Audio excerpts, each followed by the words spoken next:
여러분 안녕하세요. 동글동글 동화나라입니다.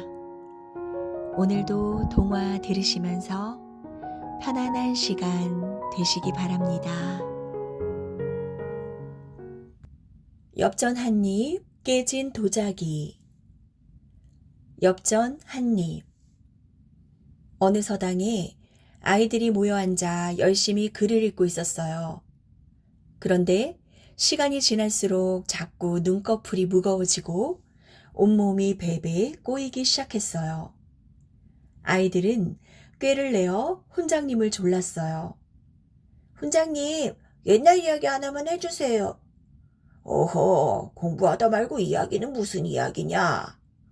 훈장님, 딱 하나만요. 네? 다른 날 같으면 이놈들 하고 호통치셨을 훈장님이 오늘은 웬일인지 허허 웃으시는 거예요. 그럼 내가 수수께끼를 하나 낼 테니 어디 한번 알아맞혀 볼 테냐? 수수께끼요? 아이들의 두 눈은 호기심으로 반짝반짝 빛났어요. 훈장님은 옥수수 수염처럼 기다란 수염을 쓱쓱 쓰다듬었어요. 그러더니 주머니에서 둥글넓적한 엽전을 꺼냈어요. 여기 엽전이 한 입 있다. 이 엽전으로 방 안을 가득 채울 물건을 사오너라. 그러면 재미난 이야기를 한 보따리 해주마. 방 안이 갑자기 조용해졌어요. 글 공부는 하기 싫은데 수수께끼의 답은 좀처럼 떠오르지 않았죠. 아이들은 두 눈을 깜짝깜짝, 뒤통수를 극적극적, 발가락을 조물조물, 콧구멍을 사부작사부작 후비며 딴청을 부렸어요. 에헤, 아무도 없느냐? 아이들이 입을 삐죽 내밀고 쫑알거렸어요. 훈장님, 어떻게 엽전 한 입으로 방 안을 가득 채울 물건을 사오겠어요? 저희를 놀리시는 거죠? 맞아요. 그걸로는 엿가락 한 개밖에 못 사요. 어허, 그러니까 수수께끼가 아니냐. 그럼 다시 글 공부나 하자꾸나. 아이들은 우리처럼 입을 쑥 내밀었어요. 그때 있는 듯 없는 듯 얌전하기로 소문난 호동이가 벌떡 일어났어요. 훈장님, 제가 사오겠습니다. 호동이 네가 정말 사올 수 있겠느냐? 네, 다녀오겠습니다. 호동이는 엽전 한 입을 들고 장터로 갔어요. 두리번 여기저기 헤매다가 옳거니 딱 맞는 물건을 찾아내고 빙긋 웃었어요. 그것이 무엇인가 하면 하얀 옷에 빨간 모자를 쓰고 눈물을 뚝뚝 흘리는 것이었지요. 한편 호동이를 기다리던 아이들은 쑥덕쑥덕 쉴 새 없이 입방아를 찧었어요. 괜히 아까운 엽전만 버리고 올 게 뻔해. 아무것도 못 사서 혼날까봐 도망갔을 거야. 어허, 잠새 때처럼 떠들지들 말고 책이라도 읽으며 기다려라. 사실 훈장님도 무척 궁금했답니다. 호동이는 저녁 무렵이 되어서야 돌아왔어요. 아이들은 눈을 동그랗게 뜨고 호동이의 손만 쳐다보았어요. 호동이의 손에는 달랑 양초 한 개가 들려 있었어요. 방 안을 가득 채운다는 게 고작 양초야? 아이들이 배꼽을 쥐고 깔깔댔지만 호동이는 차분히 말했어요. 훈장님, 양초에 불을 밝혀주세요. 훈장님은 고개를 끄덕이며 불을 켰어요.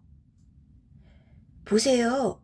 양초에 불이 붙자마자 어둑어둑하던 방 안이 보름달처럼 환해졌지 뭐예요? 옳거니 엽전 한 입으로 방 안이 가득 찼구나.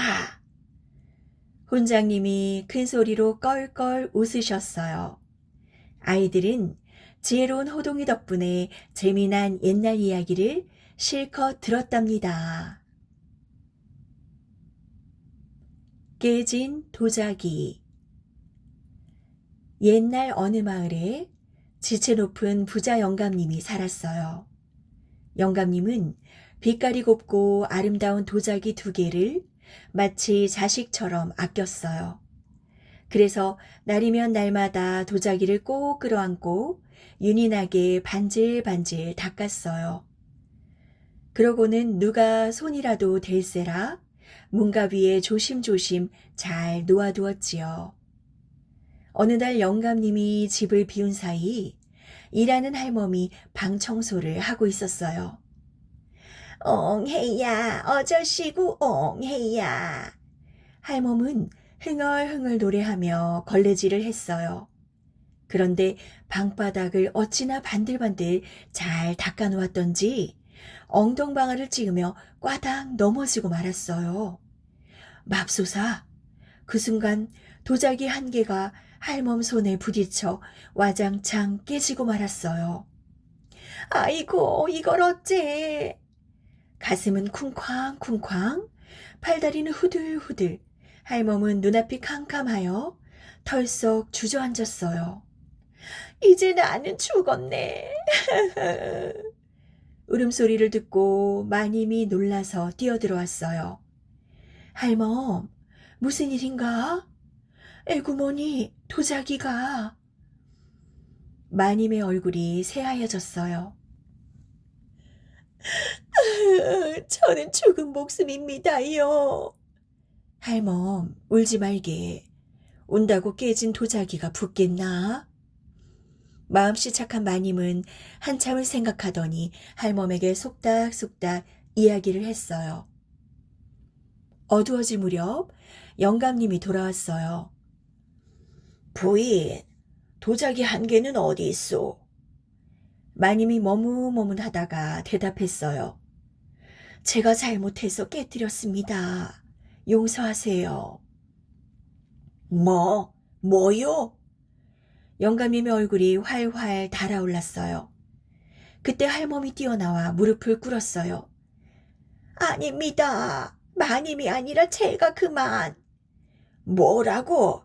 용서할 수 없다. 영감님이 고래고래 소리를 지르자 할멈이 벌떡 일어났어요. 그러더니 멀쩡한 도자기를 방바닥에 냅다 던지는 게 아니겠어요? 아니, 이 할멈이. 영감님은 화가 머리끝까지 났어요. 할멈이 죽고 싶은 모양이군. 영감님은 할멈을 무섭게 노려보았어요. 할멈이 흐느끼며 말했어요. 저는 어차피 죽을 몸입니다. 그러니 앞으로는 죽는 사람이 생기지 않도록 남은 도자기마저 깨뜨린 것입니다. 할멈의 말에 영감님은 정신이 번쩍 들었어요. 그때 잠자코 있던 마님이 나직나직 말했어요. 영감, 도자기를 깨뜨린 것은 잘못이지만 어찌 도자기가 사람보다 귀하다 하겠습니까? 영감님은 한참 동안 아무 말이 없다가 마침내 입을 열었어요. 내가 잘못 생각하였소. 미안하구려 할멈. 그 뒤로 영감님은 아무리 곱고 아름다운 도자기를 보아도 더는 소중하게 여기지 않았답니다. 아무리 멋진 도자기도 사람보다 귀하지 않다는 것을 마음속 깊이 깨달았으니까요. 밥장군. 옛날 옛적 어느 마을에 어머니와 아들이 살았어요. 아들은 키가 장대만 하고 덩치가 황소만한 것이 척 보면 최고 씩씩한 장군감이었지요. 그리고 밥을 어찌나 많이 먹어대는지 어머니가 온종일 밥 짓느라 바빴다지 뭐예요. 사람들은 먹보 아들을 밥장군 밥장군 하고 불렀대요. 한데 허우대만 멀쩡하지 힘을 못 쓰는 거예요. 도끼 하나 들라치면 팔이 부들부들, 온몸에선 장맛비 쏟아지듯 땀이 줄줄, 겨우 장작 한 뭇 패고 나면 어느새 하루에가 꼴까닥 넘어가 버렸죠. 견디다 못해 어머니가 소리를 쳤어요. 도저히 안 되겠다. 이러다 집안 망해 먹겠구나. 어디든 가서 네 먹을 거리라도 마련해 오너라. 밥장군이 터덜터덜 걸어서 산을 넘는데 배에서 꼬르륵 꼬르륵 밥 달라 난리가 났어요. 그때 마침 저쪽에 집이 보이지 뭐예요. 밥장군은 서둘러 그 집으로 갔어요. 할머니, 밥 좀 얻어먹을 수 있을까요? 있고 말고 밥은 얼마든지 줄 테니 내 부탁 하나만 들어주겠소. 밥장군은 배 채울 생각에 무조건 그럼하고 했답니다. 할머니는 따끈따끈한 밥을 수북이 떠왔어요. 하지만 밥장군이 괜히 밥장군인가요? 할머니는 솥바닥이 드러날 때까지 부엌과 방을 정신없이 오갔어요. 그러더니 갑자기 방바닥에 털썩 주저앉는 거예요. 우리 영감이 뒷산 호랑이한테 잡아먹혔지 뭐요. 새 아들이 날마다 호랑이를 잡겠다고 산을 뒤지는데 힘센 젊은이가 제발 좀 도와주시오. 밥장군은 일단 큰 소리를 땅땅 쳤어요. 까짓 호랑이 잡는 일쯤이야 별거 아니죠. 저녁이 되자 새 아들이 돌아왔어요. 도와주신다니 정말 고맙습니다. 오늘 밤은 푹 쉬세요. 한데 힘없는 밥장군이 어찌 호랑이를 잡겠나요? 가슴이 콩닥콩닥 뛰었지만 이미 엎지른 물이었답니다. 밥장군은 에라 모르겠다 하며 쿨쿨 자버렸어요. 이튿날 아침 밥장군은 밥 한 솥을 뚝딱 비우고 슬렁슬렁 새 아들을 따라갔어요. 저희가 산꼭대기로 가서 호랑이를 몰아올 테니 장군님은 여기서 기다렸다 호랑이를 잡아주세요. 새 아들은 밥장군을 장군님이라고 잔뜩 추어 올렸어요. 뭐 까짓 호랑이쯤이야. 한 주먹감도 안 되죠. 한나절쯤 기다렸을까? 아이고 이를 어째요. 집채만한 호랑이가 마구 달려 내려오지 뭐예요? 바로 그때였어요. 밥장군이 어찌나 용을 썼는지 방귀가 터져 나오다 그만 똥까지 쌌지 뭐예요? 뿌직 뿌지직 호랑이는 천둥 같은 방귀 소리에 놀라고 난데없는 똥벼락에 또 놀랐어요. 얼씨구 저것 좀 봐요. 호랑이가 땅으로 곤두박질 치다가 뾰족한 나뭇가지에 탁 걸려버렸어요. 호랑이는 곧 땅에 떨어져 나동그라졌어요. 뒤늦게 나타난 새 아들은 눈이 휘둥그레졌죠. 밥장군은 시치미를 뚝 떼고 말했어요. 목덜미를 잡고 빙빙 돌리다가 확 던졌더니 저렇게 쭉 뻗어버리지 뭐요? 고맙구려. 정말 고맙구려. 할머니는 쌀 10가마니와 산삼 3뿌리를 밥장군에게 선물로 주었어요. 한데 힘없는 밥장군이 어찌 쌀 10가마니를 들겠어요? 마음만 고맙게 받을게요. 아이고, 그럼 산삼이라도 가져가시오. 밥장군은 못 이기는 척 산삼을 받고 다시 길을 떠났답니다. 오늘은 어디서 밥을 얻어먹는담? 마침 커다란 집에 대문이 열려 있기에 밥장군은 그리로 쓱 들어갔어요. 아무도 없나요? 살짝 열린 방문으로 고개를 쑥 들이밀었더니 이게 웬일이에요? 사람들이 꽁꽁 묶인 채 방구석에 앉아 있는데 수염 덥수룩한 남자가 드러누워서 코를 골며 자고 있네요. 대체 왜 그러고들 있나요? 밥장군이 꽁꽁 묶인 사람들에게 물었어요. 살려주세요. 도둑이 우리를 묶어놓고 저렇게 술에 취해 자고 있답니다. 밥장군은 창고에서 떡매를 찾아 간신히 방으로 가져왔어요. 그러고는 온 힘을 다해서 떡매를 들어올려 드렁드렁 코 고는 도둑의 이마에 딱 하고 내리쳤답니다. 물론 떡매를 얼른 감추는 것도 잊지 않았어요. 으아! 도둑이 이마를 감싸쥐고 벌떡 일어났어요. 그런데 덩치가 황소만한 사람이 떡하니 버티고 있네요. 네 이놈! 어디서 도둑질이냐? 내가 요 새끼손가락으로 살짝 튕겼기에 망정이지 엄지손가락으로 세게 튕겼으면 저승으로 갔을 거다. 밥장군은 벼락같이 소리쳤어요. 도둑은 넙죽 엎드려 벌벌 떨었어요.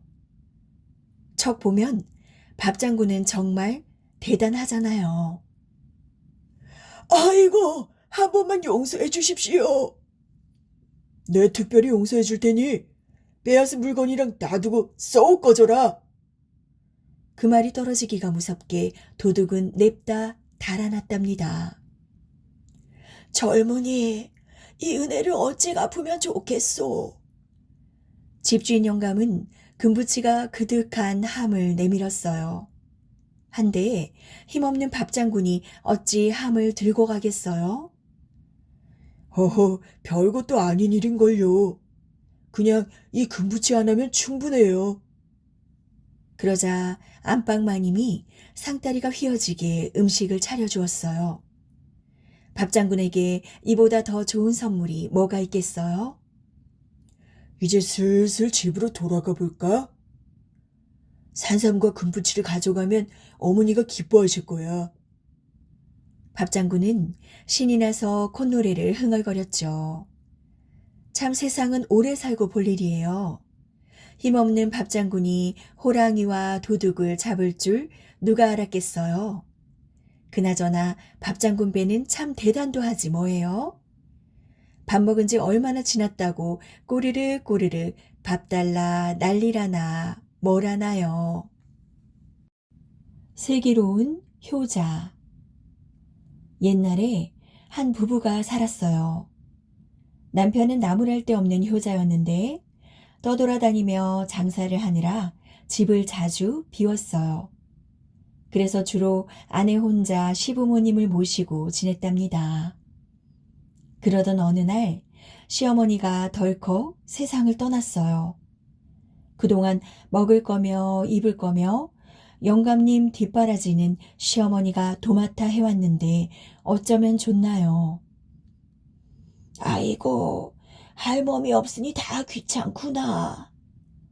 더욱이 영감님이 손가락 하나 까딱 가느니까 며느리 일감이 부쩍 늘어났지 뭐예요. 아버지, 춥지 않으세요? 아들은 틈틈이 이부자리도 깔아드리고 간식도 사다 드리며 자잘하게 신경을 썼어요. 그래봤자 아들은 주로 밖에 있었죠. 며느리는 혼자 손에 시아버지 모시기가 점점 더 싫어졌답니다. 며느리가 잘 챙겨주지 않으니 영감님 몸에서는 고약한 냄새가 났어요. 옷이고 몸이고 퀴퀴한 냄새가 풀풀 풍겼지 뭐예요. 아이고, 아버님은 왜 저러고 사실까? 며느리는 얼굴을 찌푸리며 중얼거리곤 했지요. 얘야, 배고프니 밥 좀 다오. 며느리는 못 들은 척 말대꾸도 안 하고 날이 갈수록 점점 더 불퉁스럽게 굴었답니다. 밥을 적게 드리면 똥오줌도 덜 나올 테고 몸이 약해져서 빨리 돌아가시겠지? 며느리는 영감님 밥을 차츰차츰 줄여나갔어요. 영감님 밥이 세 모이만 해줬어요. 반찬이라고는 달랑 김치 한 쪽이거나 간장 한 종지 뿐이었지요. 아이고, 배고파. 영감님은 갈수록 기운이 쑥쑥 빠졌어요. 그리고 얼마 못 가 끙끙 앓기 시작했지요. 하루는 집에 돌아온 아들이 바싹 야윈 영감님을 보고 깜짝 놀랐어요. 아버지, 어디 편찮으세요?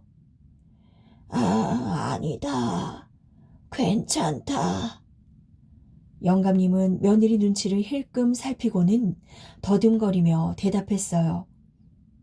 아들은 아무래도 이상해서 집 밖으로 멀찍이 나와 다시 물어보았죠. 그랬더니 영감님이 뜻밖의 말을 하는 거예요.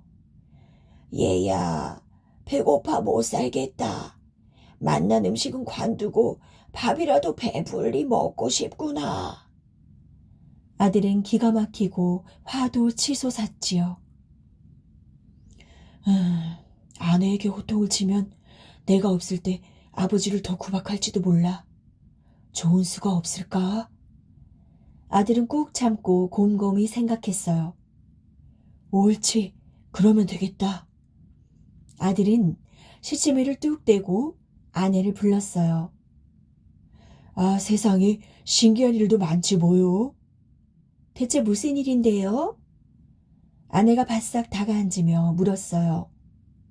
북쪽 지방에 갔더니 장터에 사람들이 모여서 노인들을 비싼 값에 사가는 게 아니겠소? 예? 노인들을 사간다고요?